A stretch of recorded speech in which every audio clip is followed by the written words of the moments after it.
Welcome to Empathy Stories, where we uncover tales of resilience, courage, and transformation. Today, we bring you the inspiring journey of Lauren Mitchell, a talented nurse who faced prejudice at a prestigious hospital and became a driving force for change. Stay tuned for a story that reveals the power of perseverance and empathy. In the heart of an affluent American suburb stood Cedar Grove Medical Center, a pristine and well-respected institution known for its state-of-the-art facilities and exceptional care. To the outside world, Cedar Grove was a symbol of excellence, where only the best and brightest walked its polished halls. But beneath its gleaming surface lay an undercurrent of unspoken prejudice, the kind that thrived in whispers and knowing glances. It was here, on a bright Monday morning, that Lauren Mitchell, a young and accomplished nurse, began her first day. Lauren had worked tirelessly to earn her place in the medical field. She had graduated at the top of her class, navigating the challenges of nursing school with grace and determination. She was no stranger to adversity. Being a black woman in a predominantly white field had taught her resilience. Yet as she stepped through the hospital's grand entrance, she couldn't shake the knot of nerves tightening in her stomach. Lauren had dreamed of working at a place like Cedar Grove, where she could hone her skills and make a difference. Dressed in her freshly pressed uniform, she took a deep breath, determined to make a good impression. But as she approached the nurse's station, her heart sank. Conversations stopped mid-sentence. Eyes darted away, and a stifling silence filled the air. "Excuse me," Lauren said, her voice steady despite her unease. "I'm Lauren Mitchell, the new nurse. Could you direct me to the head nurse's office?" A blonde nurse with icy blue eyes looked up, her expression polite but distant. "Of course," she said curtly, pointing down the hall. "Third door on the right." Lauren nodded her thanks and walked away, feeling the weight of curious and judgmental gazes on her back. The click of her shoes echoed loudly in the hushed corridor, amplifying her sense of isolation. As she reached the head nurse's office, the door opened, and a tall man in a crisp white coat stepped out. His salt and pepper hair and commanding presence marked him as a senior doctor. Lauren felt a flicker of hope. Perhaps he would be someone who could make her feel welcome. "Good morning, doctor," Lauren said with a warm smile. "I'm Lauren Mitchell, the new nurse. It's a pleasure to meet you." The man glanced at her, his steel-gray eyes betraying no warmth. "Dr. Andrew Holden," he replied curtly. "I trust you've been properly oriented to our protocols." Lauren barely had time to respond before he continued, his tone sharp and detached. "We maintain very high standards here at Cedar Grove. I hope you're prepared to meet them." Without waiting for a reply, Dr. Holden brushed past her, leaving Lauren standing there with her hand still extended. The brief interaction left her feeling deflated, but she refused to let it dampen her resolve. She squared her shoulders, reminded of her mother's words, "Baby girl, you're going to have to fight twice as hard as everyone else. But don't you dare let them see you sweat." The head nurse, a stern woman named Mrs. Thompson, greeted Lauren with a clipped tone and an air of impatience. The meeting was strictly procedural, offering no warmth or encouragement. "We expect you to keep up," Mrs. Thompson said as she handed Lauren a stack of paperwork. As Lauren settled into her first shift, the atmosphere around her grew colder. Her attempts at small talk were met with polite indifference. Conversations resumed in hushed tones as soon as she walked by, and the occasional side glance made it clear she was an outsider. By the end of the day, Lauren was emotionally drained. She tried to convince herself that it was just first-day jitters and that things would improve. But deep down, she knew better. While retrieving her bag from her locker, she overheard two nurses whispering nearby. "Did you see the new hire?" one asked, her voice dripping with disdain. "Yeah," the other replied. "I don't know what they were thinking. This isn't exactly the neighborhood for, you know." The words stung, though Lauren had heard them before in various forms. She clenched her fists, willing herself not to cry. Her mother's voice echoed in her mind. "You've got the strength of generations behind you. Hold your head high." Lauren left the hospital with heavy steps, the excitement of her first day replaced by a gnawing sense of isolation. Sitting on the hard bench at the bus stop, she pulled out her phone and dialed her mother. "Hey, baby girl," her mother answered, her voice warm and familiar. "How was your first day?" Lauren hesitated, her throat tightening with unspoken emotion. "It was challenging, Mama," she said softly. There was a pause before her mother spoke again, her voice steady and filled with strength. "Lauren Mitchell, you listen to me. You've worked too hard to let anyone make you feel less than. Remember where you come from and why you're there. You're not just doing this for yourself. You're paving the way for every little black girl who dreams of wearing that uniform one day." Lauren closed her eyes, letting her mother's words wash over her. "I know, Mama," she whispered. "It's just harder than I expected. Nothing worth doing is ever easy." "Baby," her mother replied, "but you've got this. You're stronger than they know. Hold your head high, and don't you dare let them see you falter." As the bus approached, Lauren stood and squared her shoulders.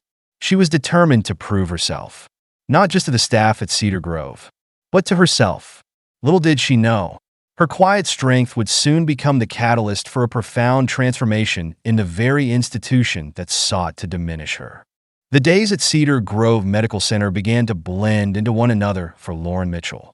Each shift brought its challenges, and while she carried out her duties with precision and professionalism, the coldness of her colleagues persisted. The whispered conversations, the judgmental glances, and the unspoken doubt in her abilities weighed on her. But Lauren refused to let it show. Every morning, she reminded herself why she was there: to care for patients, to make a difference, and to prove to herself and others that she belonged. One day, as Lauren reviewed her assignment list, Dr. Andrew Holden approached her at the nurse's station.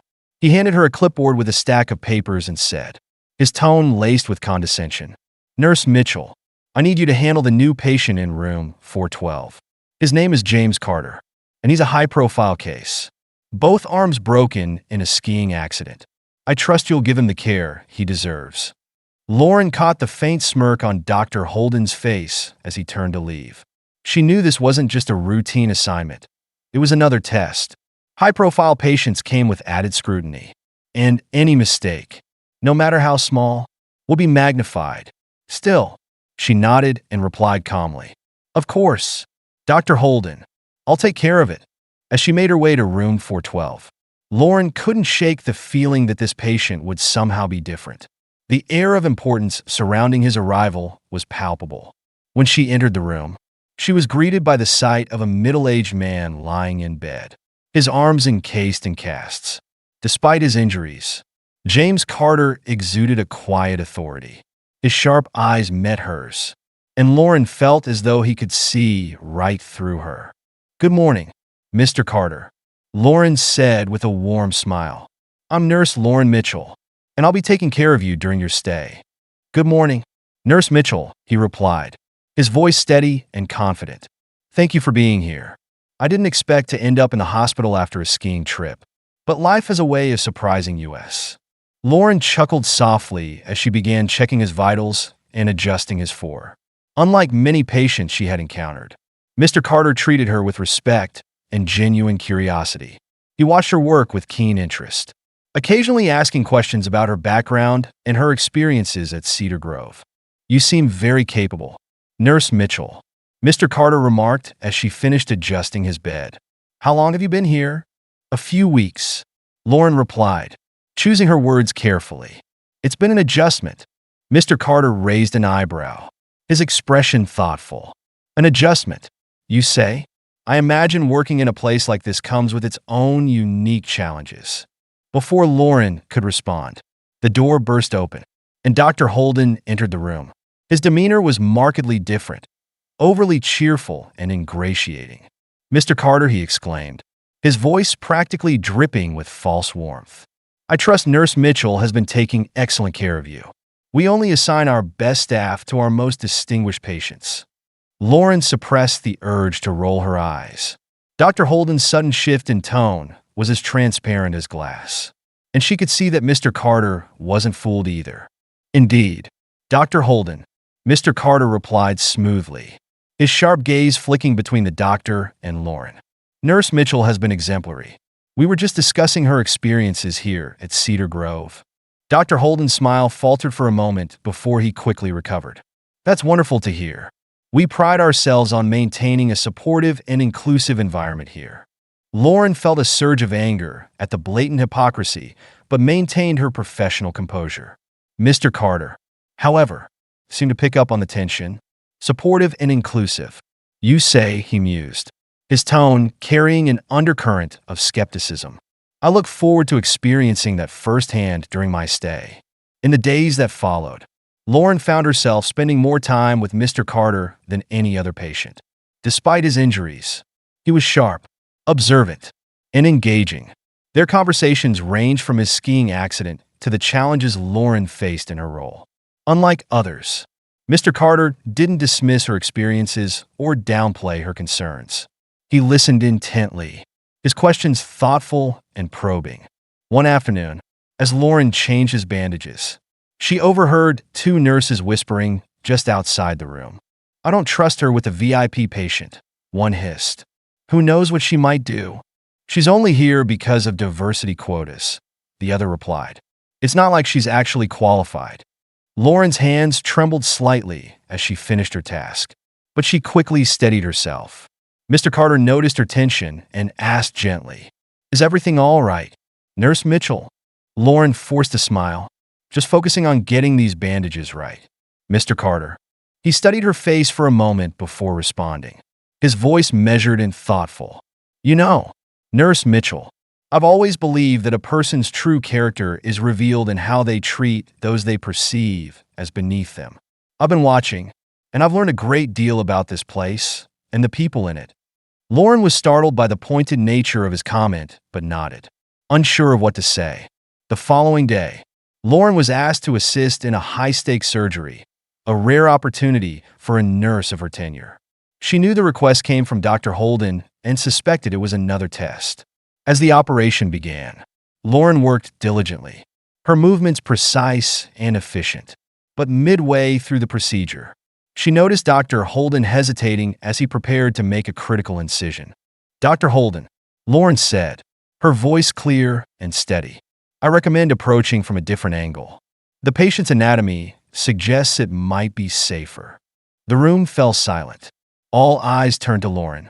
For a moment, she thought Dr. Holden would dismiss her suggestion outright.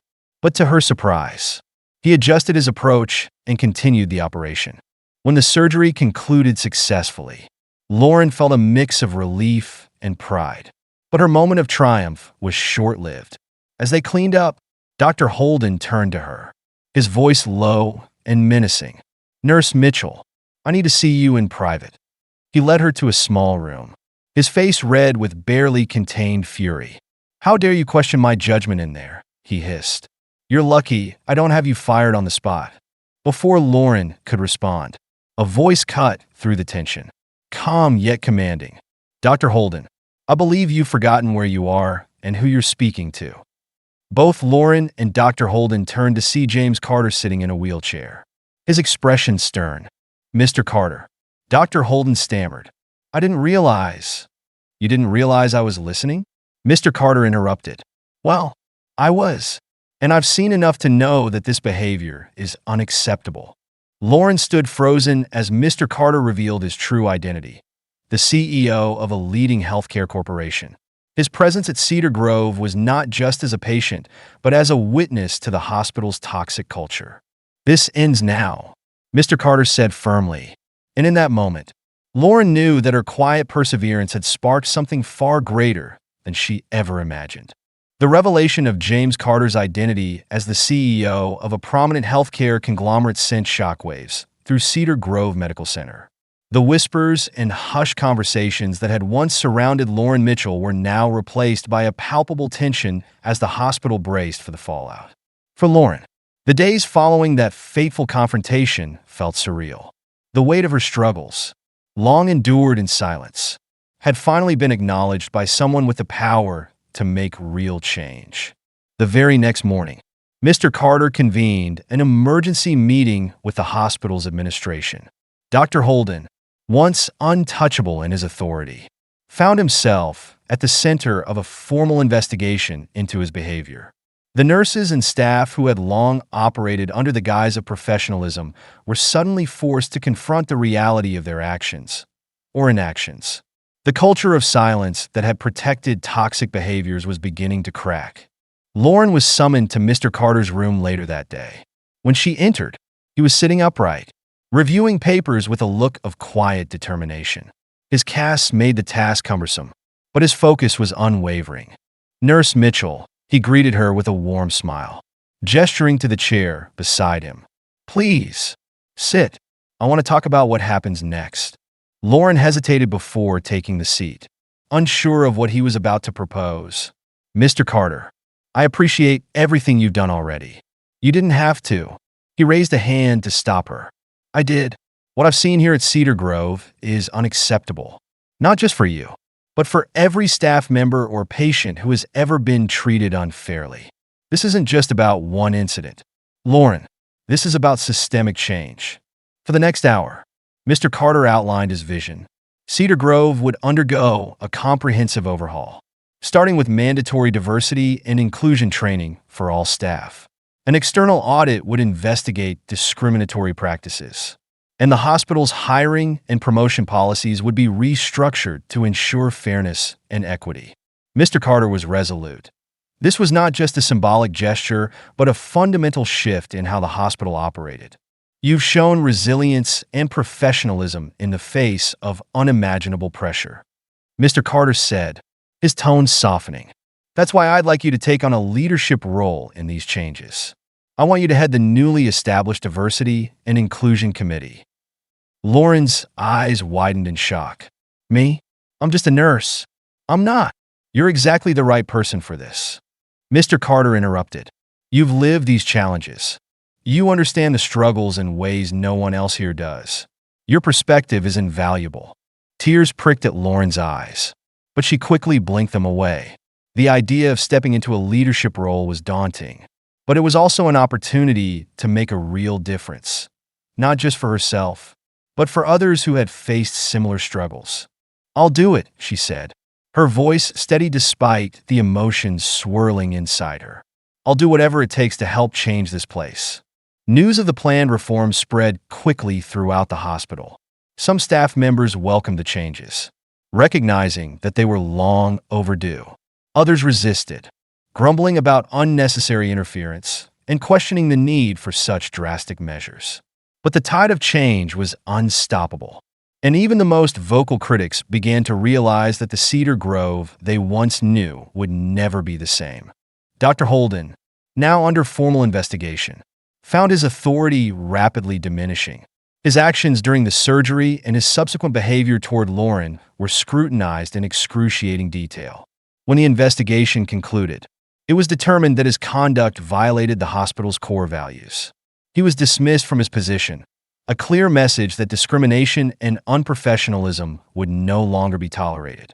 As the reforms took root, the atmosphere at Cedar Grove began to shift. The diversity and inclusion training sessions, though met with skepticism at first, opened up conversations that many staff members had avoided for years.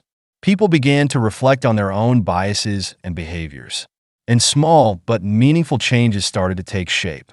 Nurses who had once ignored Lauren in the hallways now greeted her with smiles and genuine warmth.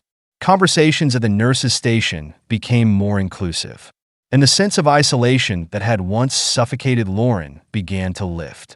Mr. Carter's influence extended far beyond Cedar Grove. His decision to expose the hospital's toxic culture and demand accountability resonated across the healthcare industry. Other hospitals within his network began implementing similar reforms, inspired by the changes unfolding at Cedar Grove. Lauren, in her new role as head of the Diversity and Inclusion Committee, found herself in the spotlight. She was invited to speak at medical conferences, sharing her story and advocating for equity and inclusivity in healthcare. 1 year after that pivotal day, Lauren stood before a packed auditorium at a national healthcare conference. She took a deep breath, gazing out at the audience filled with doctors, nurses, and administrators. A year ago, she began. "I was a nurse on the verge of giving up. The challenges I faced felt insurmountable, and I often questioned whether I belonged in this profession. But today, I stand here not just as a nurse, but as someone who believes in the power of change." She recounted her experiences at Cedar Grove, the isolation, the prejudice, and the courage it took to endure. But she also spoke of hope, the transformative power of acknowledging mistakes, fostering dialogue, and committing to doing better. As Lauren finished her speech, the audience erupted into applause. Among the crowd, Mr. Carter watched with a proud smile, knowing that his initial decision to intervene had sparked something far greater than he could have imagined. Back at Cedar Grove, the changes were evident in every corner of the hospital. The staff, once divided by unspoken prejudices, now worked collaboratively. New hires reflected the diversity of the community, and patients commented on the welcoming atmosphere that had replaced the cold professionalism of the past. A mural in the hospital's main lobby captured the spirit of the transformation, a diverse group of healthcare workers standing united. With the words, "Diversity is our strength. Compassion is our commitment." For Lauren, the journey was far from over. The road to lasting change was long, and resistance still lingered in some corners. But as she walked through the hospital halls, now filled with warmth and possibility, she felt a renewed sense of purpose. Cedar Grove had become more than just a workplace. It was a symbol of what could be achieved when people came together to fight for a better future. And Lauren Mitchell, once an outsider, now stood at the heart of it all. Thank you for watching this episode of Empathy Stories. Lauren's journey reminds us that even in the face of adversity, courage and determination can ignite change. If this story inspired you, please like, comment, and share your thoughts below. Don't forget to subscribe to our channel for more stories that touch the heart and spark meaningful conversations. Together, let's build a world of understanding and kindness. See you next time.